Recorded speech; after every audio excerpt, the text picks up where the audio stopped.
हाँ जी, ये अलिफ है। पहले तो आपने ये समझना है कि अलिफ के ऊपर जो लगी हुई है इसको कहते हैं खड़ी ज़बर। जो ये है ये सिर्फ ज़बर है, जैसे कि ये लगी हुई है, ये लगी हुई है, ये सिर्फ ज़बर है। जो अलिफ के ऊपर लगी हुई है इसका नाम है खड़ी ज़बर। ज़बर और खड़ी ज़बर में क्या फ़र्क है कि ज़बर सिंपल पढ़ा जाता है और खड़ी ज़बर जिस हरफ के ऊपर आए उस हरफ को एक अलिफ के बराबर लंबा किया जाता है। अब खड़ी ज़बर आई किसके ऊपर है? अलिफ के ऊपर। पहले तो ये समझें, अलिफ के ऊपर आई खड़ी ज़बर। अलिफ के ऊपर ज़बर हो, ज़ेर हो या पेश हो, खड़ी ज़बर हो, खड़ी ज़ेर हो या उल्टा पेश हो, यानी कि अलिफ के ऊपर जब कुछ लगेगा उस अलिफ को अलिफ नहीं पढ़ेंगे, उस अलिफ को हमज़ा पढ़ेंगे। उस अलिफ को क्या पढ़ेंगे? हमज़ा। अब इस अलिफ के ऊपर खड़ी ज़बर आने की वजह से हमने कहना है कि क्या आ गया है? हमज़ा आ गया है। हमज़ा के ऊपर अब खड़ी ज़बर है। अब हमज़ा को हमने एक अलिफ के बराबर लंबा करना है। ठीक है, कैसे? हमज़ा खड़ी ज़बर आ, कैसे पढ़ना है? हमज़ा खड़ी ज़बर आ। ये तो अभी हमने इस मुकम्मल आयत जो हमने जितनी आयत पढ़नी है उस आयत में से एक लफ्ज़ को, एक हरफ को हमने लिया है। अगर आप सारा सबक सुनेंगे, एक एक हरफ की तफसील देखेंगे कि इसको हमने लंबा क्यों किया है, इसको लंबा क्यों किया है, इसको हमने ऐसे क्यों पढ़ना है, तो आपके इल्म में इंशाल्लाह बहुत ज़्यादा फ़ायदा होगा। तो चलिए आप हम शुरू करते हैं। ये जो मुकम्मल इतनी आयत है ये अब हम मुकम्मल करते हैं। नहमदुहु व नसल्ली अला रसूलिहिल करीम, अम्मा बअद फ़अऊज़ु बिल्लाहि मिनश्शैतानिर रजीम, बिस्मिल्लाहिर रहमानिर रहीम। अस्सलामु अलैकुम व रहमतुल्लाहि व बरकातुहू। उम्मीद है आप सब खैरियत से होंगे। इंशाल्लाह जहाँ होंगे ईमान और सेहत की नेमत से माला माल होंगे। हाँ जी, तो आगाज़ करते हैं हम अपने आज के सबक का दुआओं के साथ। तो चलिए शुरू करते हैं। अल्लाहुम्मा सल्ली अला सय्यिदिना व मौलाना मुहम्मदिन व अला आलि सय्यिदिना व मौलाना मुहम्मदिन व बारिक व सल्लिम।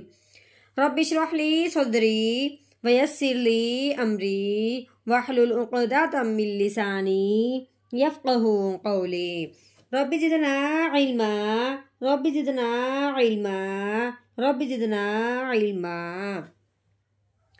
अऊज़ु बिल्लाहि मिनश्शैतानिर रजीम, बिस्मिल्लाहिर रहमानिर रहीम। हाँ जी, काफ के ऊपर लगी हुई है ज़बर, उसके साथ ही आगे है अलिफ। अलिफ से पहले हरफ पे जब ज़बर आ जाता है, जैसा कि अब काफ के ऊपर है, अलिफ से पहले हरफ पे जब ज़बर आ जाए तो पहले वाला हरफ अलिफ के साथ मिलते हुए एक अलिफ के बराबर लंबा करके पढ़ा जाता है। कैसे? काफ अलिफ ज़बर का। अब नून के ऊपर लगी हुई है पेश, आगे है वाओ, वाओ के ऊपर आगे जज़म जिसकी वजह से वाओ साकिन हो गया।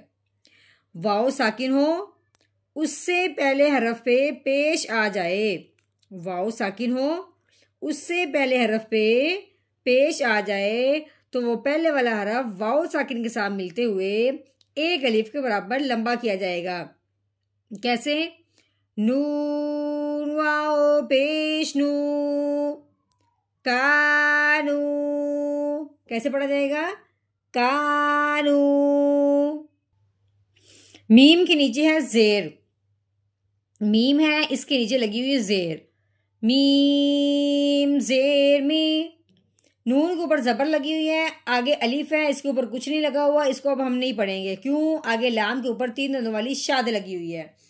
शाद वाला जो भी हरफ होता है पिछले वाला हरफ उस हरफ के साथ मिल जाता है जिसके ऊपर शाद लगी होती है। अब हमने नून को लाम के साथ मिलाना है इस शाद की वजह से। कैसे?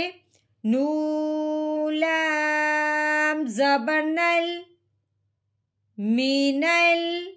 लाम के ऊपर ज़बर है, लाम ज़बर ला, मीनल्ला। राल है, राल के नीचे लगी ज़ेर, आगे या के ऊपर जज़म आने की वजह से या साकिन हो गया। या साकिन हो उससे पहले हरफ के नीचे ज़ेर आ जाए, पहले वाला हरफ या साकिन के साथ जब मिलेगा तो एक अलिफ के बराबर लंबा भी होगा। कैसे? राल या ज़ेर दी मिनल्लाज़ी। ठीक है, आगे है नून। नून के ऊपर क्या लगी हुई? ज़बर। तो कैसे पढ़ेंगे? नून ज़बरना मिनल्लाज़ीना। हाँ जी, आगे देखिए, ये है अलिफ। अलिफ के ऊपर क्या लगी हुई है? खड़ी ज़बर। इसको क्या कहते हैं? खड़ी ज़बर। और ये है, इसका नाम ज़बर है, ये खड़ी ज़बर है। खड़ी ज़बर जिस हरफ के ऊपर आए उस हरफ को एक अलिफ के बराबर लंबा करके पढ़ा जाता है। अब खड़ी ज़बर आई है अलिफ के ऊपर। पहले तो अब हमने अलिफ को हमज़ा बनाना है। क्यों बनाना है? क्योंकि अलिफ के ऊपर जब ज़बर ज़ेर पेश आ जाए, खड़ी ज़बर खड़ी ज़ेर उल्टा पेश जो भी आ जाए, उस अलिफ को हमज़ा बनाते हैं, उस अलिफ को अलिफ नहीं पढ़ते। फिर पहले हमने अलिफ को हमज़ा बना देना है, फिर हमने हमज़ा को एक अलिफ के बराबर लंबा कर देना है। कैसे? हमज़ा खड़ी ज़बर आगे मीम है, मीम के ऊपर ज़बर लगी हुई है, मीम ज़बर मा आमा। नून के ऊपर लगी हुई है पेश, वाओ साकिन है, वाओ के ऊपर जज़म आ गई, वाओ साकिन। अभी हमने क्या पढ़ा है कि वाओ साकिन से पहले हरफ पे जब पेश आ जाए तो पहले वाला हरफ वाओ साकिन के साथ मिलते हुए एक अलिफ के बराबर लंबा किया जाएगा। कैसे? नून वाओ पेश नू आमानू। आगे देखिए, या के ऊपर लगी हुई ज़बर, ज़ौद जज़म आने की वजह से साकिन हो गया। अब साकिन हरफ जो होता है वो पिछले वाले को अपने साथ मिलाता है। अब हमने या को ज़ौद साकिन के साथ मिलाना है, तो कैसे पढ़ना है? या ज़ौद ज़बर याउ। कैसे? याउ। हा के ऊपर लगी हुई ज़बर, हा ज़बर हा, या हा। काफ के ऊपर लगी हुई पेश, आगे वाओ जज़म आने की वजह से साकिन हो गया। वाओ साकिन हो, उससे पहले हरफ पे पेश आ जाए तो पहले वाला हरफ वाओ साकिन के साथ मिलते हुए एक अलिफ के बराबर लंबा किया जाएगा। कैसे? काफ वाओ पेश कू या हाकू। नून के ऊपर ज़बर है, नून ज़बर ना या हाकूना। आगे ये जो गोल दायरा है, इस गोल दायरे को वक़फ़ कहते हैं। जब ये वक़फ़ आ जाता है तो कहते हैं कि एक आयत मुकम्मल हो गई। अब ये गोल दायरा आने की वजह से हमारी आयत मुकम्मल हुई है। अब वक़फ़ ने जो आखिर वाला हरफ है उसको साकिन कर दिया, यानी कि जो नून के ऊपर ज़बर लगी हुई है, ज़बर को हमने हटा देना है, पीछे नून खाली रह जाएगा, फिर हमने उसको साकिन बनाना है। और वो वक़फ़ की वजह से साकिन कैसे पढ़ा जाएगा? पहले हमने पढ़ा है या हाकूना, आगे वक़फ़ या हाकून, या हाकून।